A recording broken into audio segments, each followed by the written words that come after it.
Hello दोस्तों, कैसे हैं आप सब। आज की हमारी कहानी है एक 3 महीने के बच्चे को क्यों जाना पड़ा जेल। मेरा नाम सुबोध है, मैं पुलिस में हूँ। 2 दिन की छुट्टी में अपने परिवार के पास आया हूँ। मेरी पोस्टिंग मेरे घर से करीब 60 से 70 किलोमीटर दूर है, जिसकी वजह से मैं सप्ताह में या 10 दिन में ही आता हूँ। पर आज जैसे ही मैं घर पहुँचने के 2 घंटे बाद ही थाने से फोन आया, जल्दी आना होगा, एक 3 साल की बच्ची गुम हो गई है। मैं फिर से सब छोड़ छाड़ के अपने थाने गांव कमलेश्वरपुर के लिए निकल पड़ा। वहां पहुंचने पर मालूम चला कि बच्ची 24 घंटे से गायब है। हम सब उस बच्ची के घर पहुंचे तो उसके घर माँ बाप, दादा दादी, चाचा सभी थे। वह लोग जंगल में रहने वाले माझी जाति के थे। उनसे पूछताछ में मालूम हुआ कि बच्ची रात को सोते वक्त अपने माँ बाप के बीच से गायब हुई है। बच्ची का एक छोटा भाई भी है। बताने के हिसाब से बच्ची को खोजना शुरू किया गया। यह तो तय था कि बच्ची खुद कहीं नहीं गई है, उसे ले जाया गया है। वो लोग जिस जगह पर रहते थे वो जंगल के आसपास थी, पर वहाँ जानवरों का कोई खतरा नहीं था। इस वजह से यह तय था कि कोई इंसान ही ले गया होगा। हो सकता है घर वाले ही। हम सब आसपास के पूरे जंगलों को छान मारने लगे। रात हो चुकी थी, पर हमारी तलाश जारी रही। आसपास जंगल झाड़ सभी जगहों पर ढूंढा, पर वह बच्ची नहीं मिली। अब रात के 11 बज गए थे। हम सब वापस चले आए। मैं अकेला ही रहता था। रूम में मेरे साथी आए। हमने मिलकर खाने में खिचड़ी बनाई, क्योंकि रात बहुत हो गई थी और भूख भी जोरों पर थी। मुझे रात को यह सोचकर नींद नहीं आ रही थी कि आखिर एक 3 साल की छोटी बच्ची अपने माँ बाप के पास सोते हुए कैसे गायब हो सकती है। मैं भोर से ही अपनी टीम लेकर निकल पड़ा, पर मायूसी के सिवाय कुछ हाथ नहीं लगा। बच्ची को ढूंढते ढूंढते दोपहर हो चला था, पर कोई निशान नहीं मिला। फिर हम सब ने होटल चलकर कुछ चाय नाश्ता किया और पुलिस डॉग की मदद ली। मैं और मेरे साथी डॉग लेकर गए और 2 साथी बच्ची के घर वालों से पूछताछ के लिए एक एक कर बुलाने लगे। सबसे पहले बच्ची के चाचा को बुलाया गया। उसने कहा, साहब मैं घर पर नहीं था, मैं अपने मंगेतर को अपने घर ले आया था, पर यह मेरे माँ बाप को ठीक नहीं लगा। उन्होंने मुझे उसे घर छोड़ने को कहा।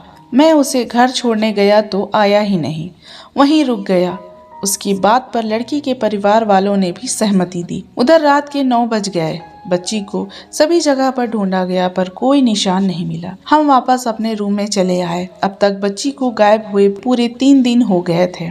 मैं खाना पीना खाकर सो गया। सुबह उठने के बाद मैंने और मेरे बड़े साहब ने सोचा कि अब उसके माँ बाप को बुलाकर पूछताछ की जाए, क्योंकि ऐसे कैसे कोई छोटी बच्ची घर बंद रहने के बावजूद अपने माँ बाप के पास से गायब हो जाती है और उन्हें मालूम ही नहीं चलता। जरूर कोई बात है जिसे यह लोग खुलकर नहीं बता रहे। अब हमारी टीम ने बच्ची के माँ बाप से पूछताछ शुरू कर दी। माँ को अलग कमरे में रखा गया, बाप को अलग कमरे में। माँ कहने लगी, साहब फोटो व्हाट्सएप में डाल दीजिए, शायद उससे मेरी बेटी मिल जाए। मैंने कहा, ठीक है, हम डाल देंगे, पर यह तो बताओ कि तुम लोगों की नींद नहीं खुली जब बच्चे को कोई ले जाने लगा या वो खुद जाने लगी? वो बोली, नहीं साहब, मालूम चलता तो हम जाने ही नहीं देते। उन दोनों की बस एक ही रट, हमें मालूम नहीं चला। बच्चे के बाप को पीटा गया ताकि कुछ तो बताए, पर उसने कुछ नहीं कहा। हम लोगों का अब भी पूरा शक घर वालों पर ही आकर रुक गया। पीटने पर भी जब कोई जवाब नहीं मिला, तब माँ के पास जाकर हमने कहा कि शर्म करो, तुम्हारा पति सब कुछ बता डाला और तुम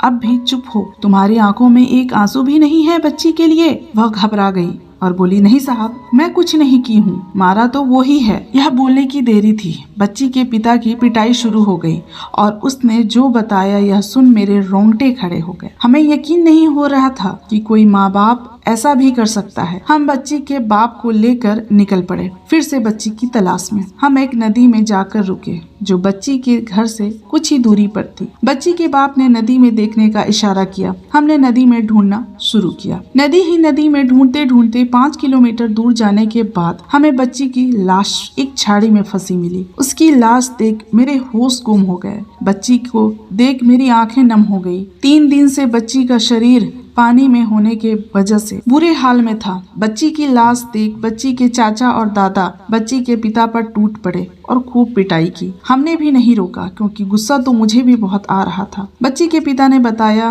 कि मैं नशे में था आधी रात को बच्ची उठकर रोने लगी। मैंने चुप कराने की कोशिश की पर चुप होने के बजाय और रोने लगी, जिससे मुझे गुस्सा आ गया और मैं 4-5 थप्पड़ जोर से मार दिया, जिससे वो बेहोश हो गई। मैंने पानी डालकर होश में लाने की कोशिश की पर वो नहीं उठी तो हमें लगा वो मर गई और हम दोनों ने मिलकर उसे नदी में जा फेंका और कोई हम पर शक न करे इसलिए ढूंढने का नाटक करने लगे। मुझे बच्ची के माँ या बाप दोनों की आंखों में पछतावा नजर नहीं आ रहा था, ना ही बच्ची के जाने का गम था। ऐसे माँ बाप को तो फांसी की सजा होनी चाहिए। माँ बाप बहुत सौभाग्य से बनते हैं, हर किसी को ये सौभाग्य प्राप्त नहीं होता और कुछ लोग हैं जिन्हें कद्र ही नहीं है। चैन की नींद के लिए बच्चे को ही मार डाला। फिलहाल तो वो दोनों जेल में हैं, लेकिन उन दोनों की गलती की सजा 3 महीने के बच्चे को भी भुगतना पड़ रहा है।